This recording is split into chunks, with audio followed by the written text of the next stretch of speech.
Fala Headbangers, voltamos com mais um Metal Relics pra vocês e dessa vez a gente volta a falar sobre um clássico absoluto da música pesada. Vamos falar sobre o Ride the Lightning do Metallica.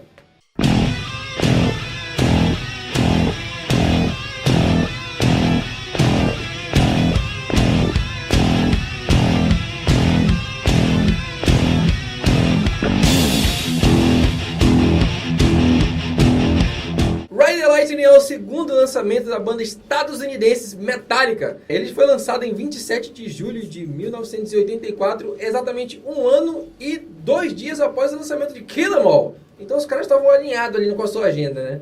Ele foi gravado ali no Sweet Silence Studios, que a gente já falou sobre esse lugar e sobre esse produtor, o Flemming Rasmussen, mas esse seria o primeiro contato com o Metallica que, segundo reza as lendas, o Lars Ulrich, que foi um cara que influenciou a banda a gravar com ele, porque ele gostou do resultado final que ele fez com o Rainbow, né, no álbum Difficult to Cure.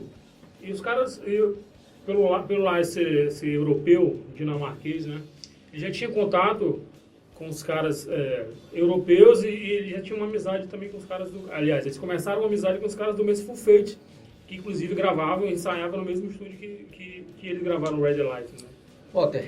Reza aí também outras lendas, né, que quando ele recebeu a proposta de gravar com o Metallica, né, primeiro, profissional como ele sondou a banda, né, viu algumas fitas e tal, mostrou pra crew dele, né, pra produção, o cara não trabalha sozinho, e a crew dele falou, eu acho que esses caras não vai dar nada, hein? Ficaram meio em cima. Aí ele falou bem assim, pode ter potencial, e resolveu trabalhar com a banda, né? Parece que ele acertou. Eu acho que ele apostou certo. Inclusive tem uma história aí, cara, interessante também, até engraçada, que quando ele estava no estúdio, gravando, né, na Dinamarca, né, cidade natal do batera Lars Ulrich aí, pra quem, né, conhece, um grande mentor do produtor, né, o Flemming, né, chegou pra ele assim e falou assim, cara, o que tá acontecendo? Aí o Flemming falou, o que houve? Esses caras aí, pô, não sabem nem tocar, meu. Aí o Flemming falou assim, mas o que importa com isso, cara? Olha a potência que esses caras têm, cara. Olha a energia que esses caras têm, entendeu? Então, o produtor, cara, ele já conseguia enxergar de alguma forma aonde essa banda iria chegar, bicho, entendeu? E esse é um dos papéis do produtor, né, cara? Sim. Na verdade, assim, auxiliar, ele meio que direciona, dá as ideias. Tem banda que não aceita muito. E por isso não dá certo às vezes. Exatamente. Mas, assim, eu acho que tem que ser respeitada muito. O cara é experiente. É produtor por um motivo, né, cara? Tem ali uma bagagem nas costas. Você não vai frescar com um cara que já trabalhou com caras do naipe do Rainbow, né? Do Black Moon, né, cara? Ele sabia o que ele estava fazendo, né, cara? E, na verdade, o produtor, cara, em si, ele confessou numa entrevista que realmente, quando ele foi trabalhar com Metallica, né, a produção do Ride the Lightning ficou com a banda e o produtor, né? Isso. Né? Então, ele falou que não conhecia de fato a banda. Ouviu falar no Kill 'Em All, né, o primeiro trabalho dos caras, mas isso foi feito nos Estados Unidos, né? Então o Metallica apostou em ir para a Europa, né, cara, para tentar fazer algo diferente, né? Até mesmo o próprio Lars Ulrich fala que ele queria experimentar algo europeu, né? Então eles voaram para a Dinamarca. E conciliar a agenda também, né? Porque eles já tinham alguns shows agendados, já seria um ponto estratégico eles começarem a turnê a partir dali, né? E o que é bacana também a gente ressaltar ainda mais sobre essa produção? Flemming Rasmussen, ele serviu de um aprendizado muito grande para eles, né, cara? Tem algumas passagens que a gente encontra nessa história de que, o Rasmussen passou noções de tempo de bateria pro Lars Ulrich, né, cara? E o álbum, ele também se encontra nesse período de aprendizado, porque você percebe a diferença sonora entre ele e o Kill 'Em All, que é o álbum anterior.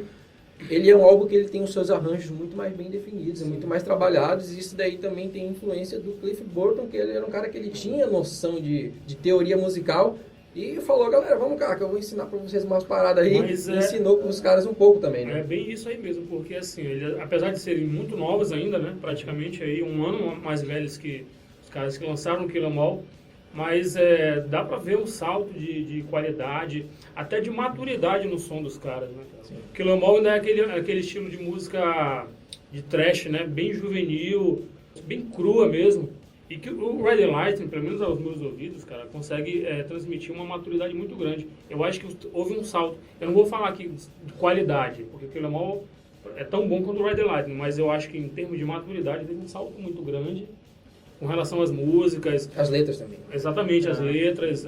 Eu acho que os caras deram um salto muito grande, e o que você falou, Cliff Burton era o único deles que era, vamos dizer assim, músico, né? Tirando o Kirk, realmente, que já tinha tido aulas com o Joe Satriani, né? Mas o Cliff foi um cara que foi fundamental nessa, vamos dizer assim, nessa mudança de sonoridade, né? Do Metallica para esse segundo álbum, cara. Com certeza, e vale frisar também que a parte musical da banda, né, daquele lemon, assim, digamos, um thrash mais cru, já o Ride Light já vem com um diferencial, né, tem até passagens acústicas ali, né. Isso foi uma coisa que já naquela época, já Metallica já tem essa alcunha de vendido já tem muito tempo, né? Quando os caras lançaram a Fade to Black, que lançaram no Ride Light, Já deu alguma tretinha, né? já teve muita gente como, pô, como é que pode? Os caras saíram de uma coisa e agora já tem uma balada e não sei o quê. Mas aí não sei, né, cara? A cabeça dos caras, já desde o início, tinha essa visão meio diferente, né? O som não deixou de ser pesado. Eu considero até o Ride Light, né, até mais pesado que o Kill 'Em All, em termos gerais, né? Tem umas músicas com andamento mais lento, que tem muito peso. Eu acho que, assim, de maneira geral, eu não considero, mas, por exemplo, algumas músicas, né, são porrada pra caramba, né? Creeping Death e, principalmente, Fight Fire with Fire. Eu acho que é a música mais pesada do Metallica, provavelmente seja, né? Em todos os Um dos riffs mais brutais, vamos dizer assim. A né? música mesmo é satânica pra caramba, em termos de riffs. Mesmo sendo, né, como segundo álbum, realmente, ele, se você observar, ele não foge muito também, assim, do poder de fogo do Kill 'Em All, né? Ele tem as suas variações, mas permanece ainda o peso, né, do Metallica, que o pessoal conheceu. Foi o primeiro álbum que teve uma participação maior, né, do que realmente do Cliff Burton. Ah, sim. Sim, É tiveram o mais primeiro álbum liberdade. que ele assina, não? Como compositor, Cliff Hammond.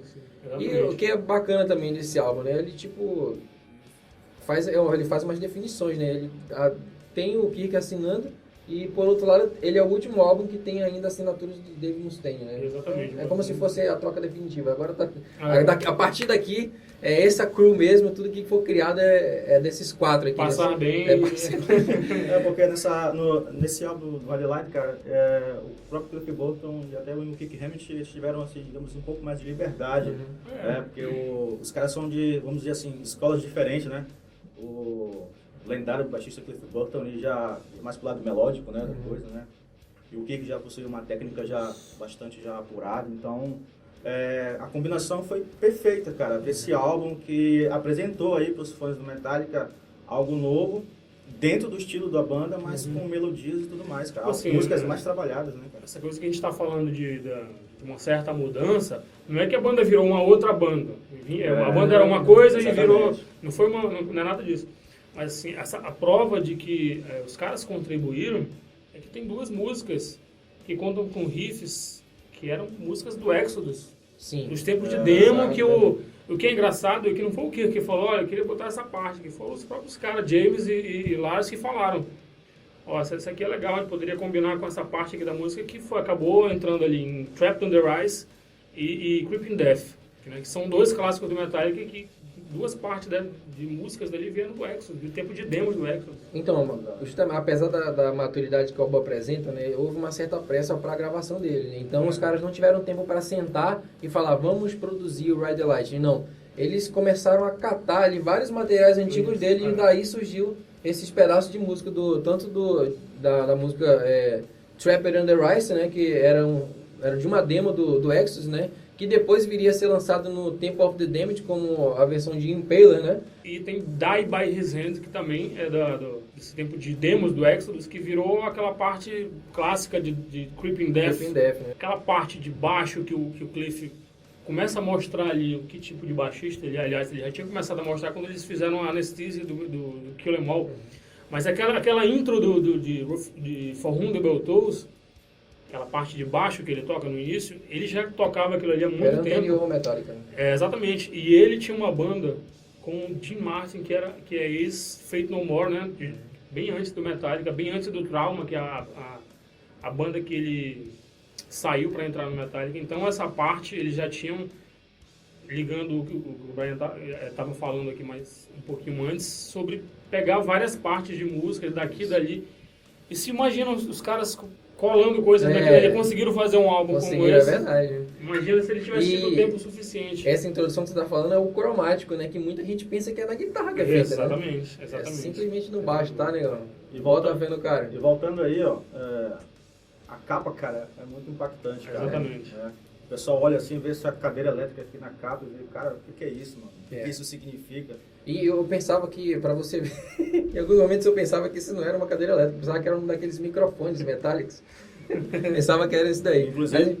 Inclusive, ela é uma gíria, né, cara?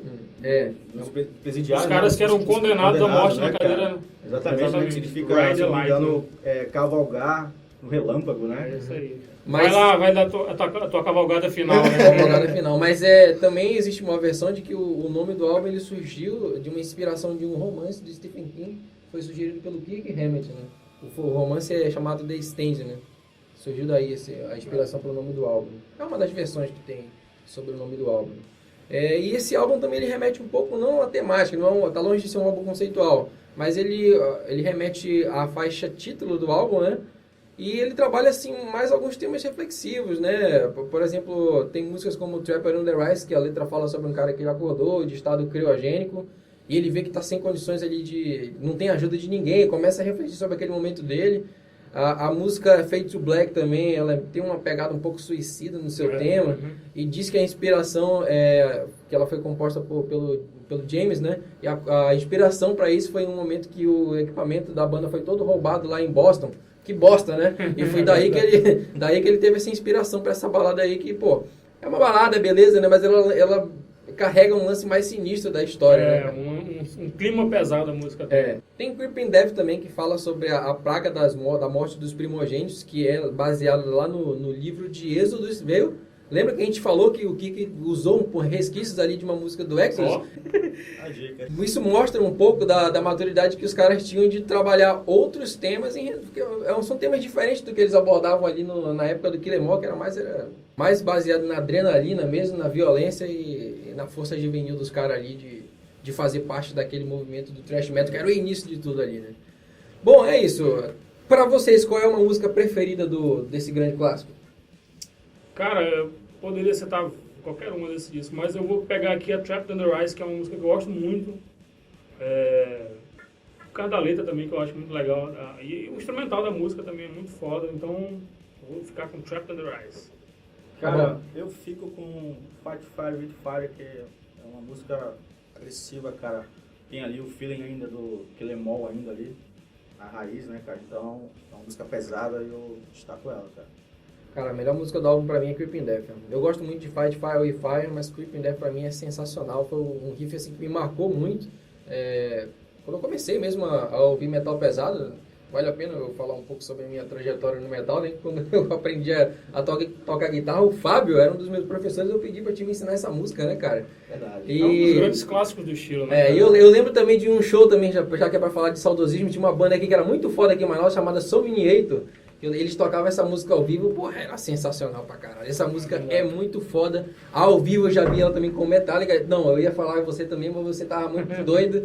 A gente viu no Rock in Rio Metallica tocar, é muito foda, essa música é sensacional. Bom, além disso, o que vale citar sobre esse álbum Ride the Lightning do Metallica? Ele se encontra na lista dos 200 álbuns definitivos do Rock and Roll Hall of Fame. Ele vendeu mais de 5 milhões apenas ali nos Estados Unidos, imagine você ali no resto do mundo. Nos Estados Unidos ele ganhou 5 vezes platina e no Canadá também ganhou uma. E ele também em 2012 foi tocado na íntegra pela banda no Orion Music Plus More. Inclusive foi a única vez que Escape foi tocada pela banda. Exatamente, isso que eu ia falar. E eles já afirmaram várias vezes que não curtirem essa música. Foi a primeira e a última vez que eles falaram. Eles falaram, quando a gente tocou essa música ao vivo, a gente relembrou o porquê que a gente nunca quis ter tocado ela até agora. É um clima diferente, né? Ela é meio heavy metal, né, cara? Ela não tem nada muito agressivo. Mas pra mim é uma música também tão foda quanto as outras. É o melhor disco do Metallica pra vocês? Pra mim.